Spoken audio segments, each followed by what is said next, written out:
వేంపంపల్లి మండలం నందిపల్లి గ్రామంలో 6 కోట్లతో నూతనంగా నిర్మించిన శ్రీ నందీశ్వర ఆలయం ప్రతిష్ఠ మరియు కుంభాభిషేక మహోత్సవాలు ఘనంగా కొనసాగుతున్నాయని ఆలయ చైర్మన్ శ్రీకాంత్ రెడ్డి తెలిపారు.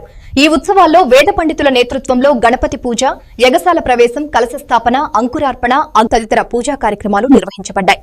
చైర్మన్ శ్రీకాంత్ రెడ్డి ప్రకారం 5 రోజుల పాటు భక్తులకు అల్పాహారం మరియు అన్నదాన కార్యక్రమాలను ఏర్పాటు చేశారు. భక్తులతో పాటు అధిక సంఖ్యలో మహిళలు పూజా కార్యక్రమాలను వీక్షించారు. ప్రజలు నందీశ్వరుడి కార్యక్రమాల్లో పాల్గొని కృపకు పాత్రులుగా ఉండాలని కోరుకున్నారు. మండలం నందిపల్లె గ్రామంలో నూతనంగా నిర్మించినటువంటి నందీశ్వర ఆలయం కడప జిల్లాలోనే అత్యంత వైభవోపేతంగా నిర్మించినటువంటి ఆలయం. సుమారుగా 6 కోట్లు వేయించి ఈ యొక్క దేవాలయాన్ని నిర్మించారు మారం శ్రీకాంత్ రెడ్డి అనేటువంటి దంపతులు. అదేవిధంగా కాంచీపురంలో పీఠాధిపతి అయినటువంటి విజయేంద్ర సరస్వతి మహాస్వామి వారు చేతుల మీదుగా 26వ తేదీ ఉదయం 11:38 కుంభాభిషేక మహోత్సవాన్ని నిర్వహిస్తూ ఉన్నారు. ఈ యొక్క యాగ క్రతువుకి వైదికులు, అదేవిధంగా ఆగమ పండితులు, కంచి స్వామివారి వేద పాఠశాలలో చదువుకున్నటువంటి 13 మంది ఆగమ పండితులు, అదేవిధంగా వైదిక పండితులు 22 మంది చేత ఈ యొక్క కార్యక్రమాన్ని అత్యంత వైభవోపేతంగా 23వ తేదీ నుండి మొదలుకొని 27వ తేదీ వరకు యొక్క యాగకృతం నిర్వహిస్తూ ఉన్నారు.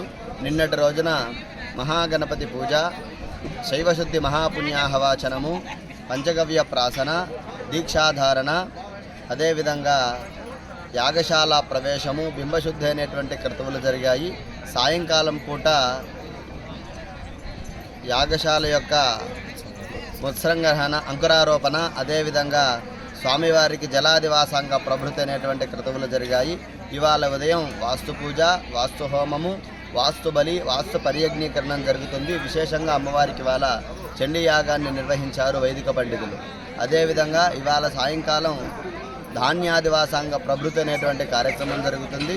రేపు ఉదయం గణపతి పూజ, పుణ్యాహవాచనాది క్రతువులు అయిన తర్వాత శాంతి కుంభస్థాపన, అదేవిధంగా పంచవిధ శయనారోపణ అనేటువంటి క్రతువులు జరుగుతాయి. సాయంకాలం అదే యాగశాలలో శాలాంగ దేవత ఆరాధన, అదేవిధంగా కళాహోమాలు జరుగుతాయి. మరుసటి రోజు 26వ తేదీ ఉదయం తెల్లవారుజామున యంత్ర ప్రతిష్ట, ఉదయం 11:38 విజయేంద్ర సరస్వతి మహాస్వాముల చేత ఈ యొక్క కుంభాభిషేక క్రతువు ఈ యొక్క దేవాలయం నందు ఈ యొక్క గ్రామంలో నిర్వహిస్తూ ఉన్నారు.